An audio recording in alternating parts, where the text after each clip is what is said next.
Here's the agenda. We're going to talk about performance code, what that means to be in a hot code path. Now, to note, we're specifically talking about running on the JVM. Kotlin has cross-compilation support, so in certain arenas you can go down to a lower level language, but we're going to consider the JVM the home turf for now. We're also going to talk about some techniques to measure and optimize, and finally I'll finish with a quick demo of some of those techniques being applied. So that's where we're going. So first question, is Kotlin slow? As with any benchmarking exercise, this is not necessarily a straightforward question. There are performance considerations to be made when we're talking about a garbage collected language, or anything running on the JVM will be garbage collected. In a moment, we'll look at some dated conventional wisdom about the performance cost of garbage collection and where it goes wrong. But let me say up front that the vast majority of code is not on a hot code path where those costs will add up. So what exactly then is a hot code path if most of my code is not this? Well, hot code paths are those that get executed near continuously, or they represent a computationally expensive task or something that just needs oodles of iterations to complete. So therefore, even a minuscule difference in the efficiency inside of that code path can quickly add up to a performance gain or a loss. So where do I find these things? Are these in my code right now? What are they? Where are they? Well, yeah, I mean, if you're talking about Android, like any UI application, it tends to have some kind of draw loop. It wants to keep the screen refreshed as needed. 60 frames per second is the standard, but you also have phones on the market that run at 90 and 120 frames per second. At minimum, that's, or at most, you're getting 16 milliseconds per frame. So if you want your UI to be snappy, this is definitely qualifies as a hot code path. You've got other things too, like game state. This often has a serial nature. You can't spread out that computation in parallel. Updates require previous updates. So a lot of games are CPU bound for this reason. The same is true when running some simulations. And maybe you just want to do like some light post-processing on an image. It's nice not to have to write GPU compute shaders if you don't have to. So there's some examples of where that might show up. So what about native code? Like if we care this much about performance, shouldn't we just be dropping down to native? And that's a good question. Remember, we're writing Kotlin, so there's other factors like maintainability, testability, readability. This is why we like Kotlin in the first place. And to be clear, Kotlin native is a thing, but if possible, we'd like to get the performance we need in those hot code pathways without maintaining a native library in parallel. So with that, let's just look at some of the urban legends around performance in garbage collected languages. That includes Java and Kotlin by extension. Now, there's some dated conventional wisdom here about memory management. I want to go over a few of these because they contain some truths, and we'll talk about those too, but it's important to check these against reality. So we'll look at some tests as well. Firstly, what do people commonly think is slow? You have things like allocations, and so the story goes, creating objects is the most expensive thing you can do. Now, it's not costless. We'll see what the real costs look like in a second, but first, let's just check some assumptions about creating objects and how long that takes. I'm going to show you a little sample function I wrote. I want you to look at it and just imagine to yourself how long you picture this taking. So how fast is this method? We see a loop. It's got 10 million iterations of an object being created. Now, alpha is a simple object. I haven't pictured its class definition here, but think of it as just a data class with one value inside of it. Granted, that's a pretty lightweight object, but it's still 10 million allocations. So if you've got a guess, think about it. Is it over or under, say, 800 milliseconds? And by how much? What happens when we run this? Well, it's about 9 nanoseconds per loop. That's about 90 milliseconds for the whole thing. Now, that is enough to drop frames. But if you've got some hot code path, allocations, say under the 10 million range, aren't necessarily or automatically the bottleneck. So just for comparison on these numbers, like a standard 4K image has about 8.2 million pixels. So this is about the order of magnitude of number you could expect in a reasonable scenario. There's another topic that's adjacent to this that might at first seem somewhat unrelated, but I want to talk about the way memory is allocated in Java and other lower level languages. Primarily that is both heap and stack allocations. So let me just give a quick summary of what's going on here. It's common knowledge that object allocations in Java go on the heap. Now, just as a refresher, this is where the JVM puts newly created objects and where it frees memory when it's garbage collecting. The stack, on the other hand, is the locus of program executions. This is where each stack frame has its own registers for computing something locally. Stack frames have high rates of cache hits. It makes them fast. Now, lower level languages like C++ let you allocate directly onto the stack, and that has some advantages. So number one, there's almost no deallocation cost. The stack frame that gets popped will pop its memory at the same time. So there's more reliable cache hits as well. The top of the stack is the most active zone where its contents are reliably already in the cache. Cache misses are expensive. So if you want to avoid cache missing, stack is great. By comparison, the heap has to pay twice, coming and going. It's got to allocate space inside of itself, zero out garbage data in that space, and that can correspond with cache misses that the stack could avoid. So why am I talking about the heap and the stack? Well, can I allocate on the stack in Kotlin? Well, not directly, but the compiler has some tricks, and it's good to know what those are. Here's an example of one.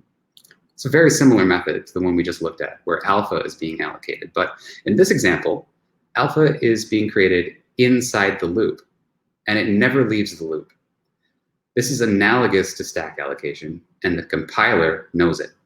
So last time, our example ran in 90 milliseconds, or about 9 nanoseconds per loop iteration. So looking at this example, what do you think it is now?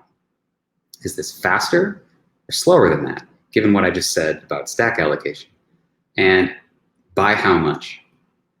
So if we run this, we're looking at about 1.5 nanoseconds per loop, or about 15 milliseconds for the whole thing. That's 10 million iterations of an object allocation. Now, the compiler decided that this object was inside of an ephemeral scope, and it optimized it away. This is commonly known as escape analysis. It's an old idea, but a variable is found to be thread and scope bound into a stack frame. When the compiler can prove this to itself, you get stack allocation. So if the conventional wisdom is that object allocations are costly, it's a fuzzy answer. It's a yes and a no. We'll get to the yes in a second, but first, don't be scared of these necessarily. You got to measure these and know when you're approaching some performance threshold. The lifetime of those objects is much more important than just the raw numbers of them that you're allocating. So I'm going to proceed on from this topic, but a quick aside before I go further on measurement. Along with just benchmarking things, sometimes it's nice to know how the compiler is changing your code into bytecode. You don't need to be a bytecode master to give this a look for yourself. You can even do this right inside IntelliJ. Just go to Tools, Kotlin, and then select Show Kotlin By Code. Or you can double tap Shift and just type in Show Kotlin By Code. It will also show up there. It pops up this little window with the generated Kotlin bytecode. It's not guaranteed necessarily to reveal anything to you, even if you're used to reading it, but it's another way to confirm that if you're trying to make an optimization, that optimization you're trying to make manifested different bytecode. That can be important because it's always funny to see that an optimization you're trying yields the exact same bytecode. That tends to mean that the compiler is smarter than you, and it knows about some optimization, and it's waving you away saying, no, I got it. So I'm not going to read bytecode to you today. I just wanted to point it out that it's there if you want to see it, and it can be useful. So I shouldn't fear the allocations necessarily. What about deallocations? At some point, all those allocations have to be paid for in garbage collection. So isn't that where the performance costs finally show themselves? And the answer is yes and no. I'll comment on the no first. We'll get to the yes in a second. But garbage collection has a couple phases to it. One is that when it wants to free up memory, it's going to compact the heap. So there's a bunch of free space interspersed in between space being used up by objects. So it copies over those objects that are still alive, puts them in one contiguous block next to each other, moving all the, all it has to do at that point is just forget the other references. And that becomes garbage data on the heap that it can reallocate later. Now, that's a bunch of copy operations, and that can be expensive. So you may have heard of the term generational garbage collection. And this is because, interestingly, a reliably high percentage of objects in every program, say 95%, are very short-lived on the heap. This allows for a clever separation of long-lived and short-lived objects, making that compactification phase quite a bit cheaper. Now, the old and young generational separation is why your short-lived objects, in our examples that we just saw, don't always cost much to deallocate. Remember, we were making 10 million instances of an object alpha. The common case for short-lived objects like that is a deallocation is moving a single pointer on the heap, and that's it. It's practically zero cost, again, in the common case. Now, the collector has this and some other clever optimizations built into it for the common case. And the common case is very common. But there are limits, right? I mean, there are typically workloads that fragment the heap, maximizing that copy compact phase, while constantly demanding to use the newly freed space will confuse the collector. For example, just imagine you have a giant data structure like a hash map of lists, and you consistently dive into that, replacing items, pulling them out. That could fragment the heap if your data structure represents a significant portion of its size. This yields something we call GC churn, the effect where your program spends a higher and higher percentage of its time cleaning the heap. Now, paradoxically, this won't always occur when the heap is near full. In those cases, deallocating may just be as easy as moving that heap index and freeing a large contiguous block in one operation. But it's important to measure for GC pauses to actually suss out what's happening. So finally, I just want to talk about some simple techniques. Measuring and managing allocations are important ideas, but there's one more I'll get to after those that can help in a case when you aren't allocating anything at all. But first, I want to stress this: measure. Always measure. If you have many different operations inside of a hot code path, test each one of them in isolation before assuming where the bulk of computation time is taken. If you need a better estimate of one of those chunks, do an iteration of 10 million on it, a billion, and get a nice average, okay? This is especially important in the case of GC churn, because it might be that these operations, when they are together, compound to thrash the heap, but apart, they perform as expected. So given the proportional cost of each of those in isolation, make a prediction about the performance increase you should see if you speed up that one part. Use the benchmark to focus on the costly operation. Now, there are layers of abstraction between you and hardware, so measure again to see if your prediction was correct. There can be all kinds of subtle reasons why it wouldn't. Like, for example, when we previously saw it with escape analysis, if the compiler can prove to exploit some efficiency, you could change code, violate that proof, and then undo the optimization. So your optimization could be hurtful. It's important to know if your change was beneficial at all, so follow it up with a measurement. Again, you probably saw this one coming, but pre-allocate. If you can, pre-allocate the space you need for a computation outside of the hot code path. Keep it allocated and reuse it for each run.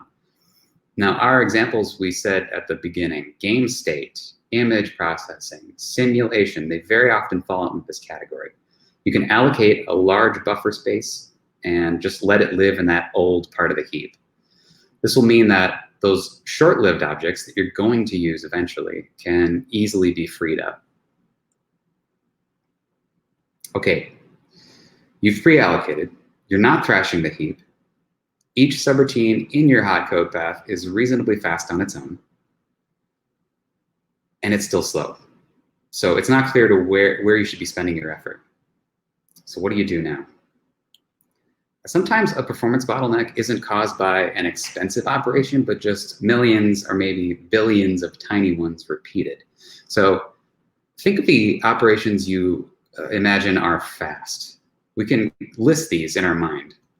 Primarily on that list are getters and setters. These are lightning fast. As far as zero cost abstractions go, these might qualify. What about chaining them together?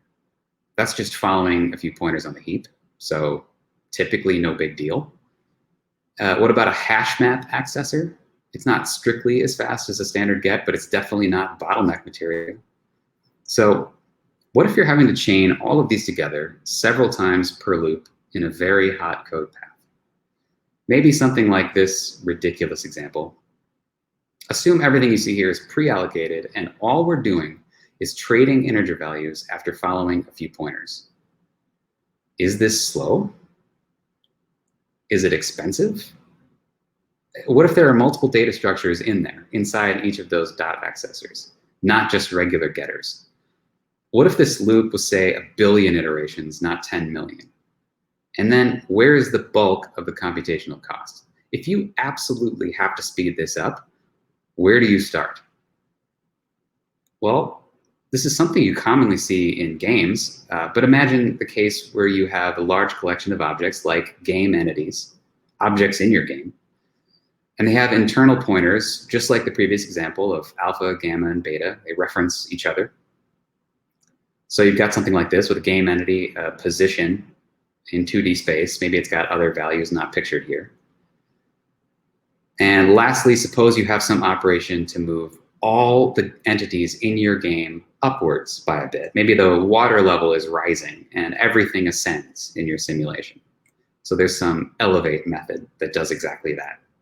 Now this is a compact example, but imagine each positional lookup were piped through functions or data structures, and it compounds the number of quick accessor methods needed for each loop.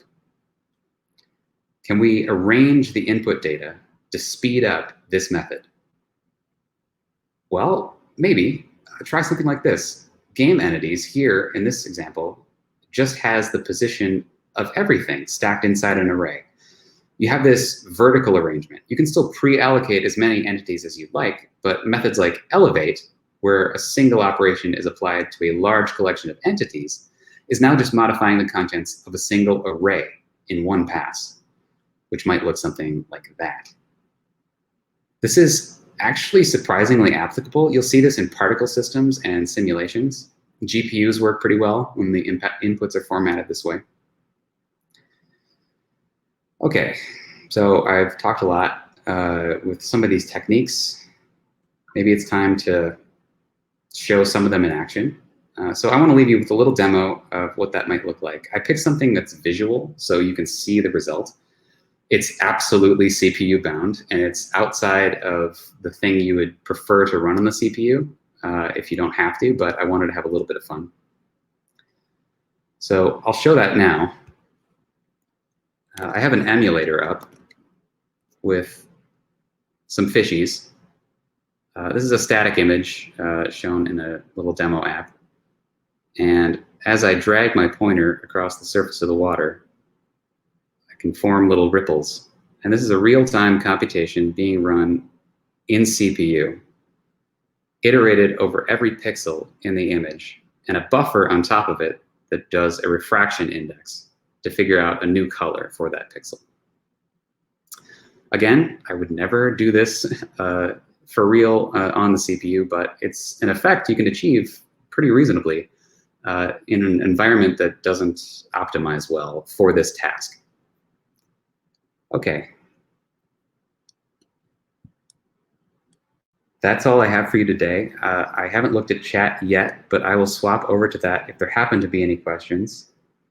If there aren't questions, that's totally fine too.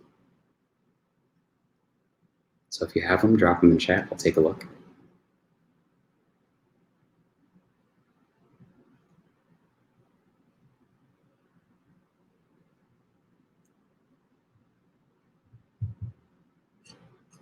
And while I have you, I just want to say I really appreciate the staff, the Minnebar organizers for making this happen.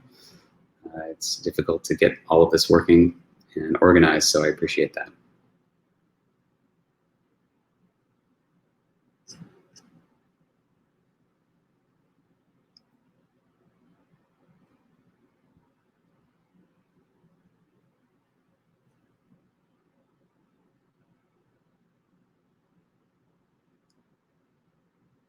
Yeah, what piqued my curiosity about this topic? Good question. I think it was, I like graphics programming that typically involves some micro optimizations that realize themselves over many, many repeated computations. Those are fun to see happen, but I guess it's just a playground. Probably the primary thing.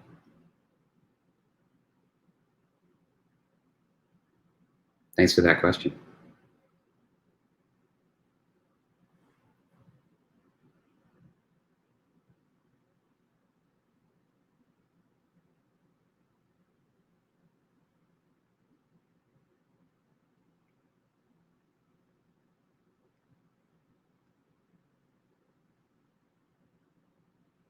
Okay, if there's no other questions, I think we'll leave it there. Okay, great. Thanks everyone for watching.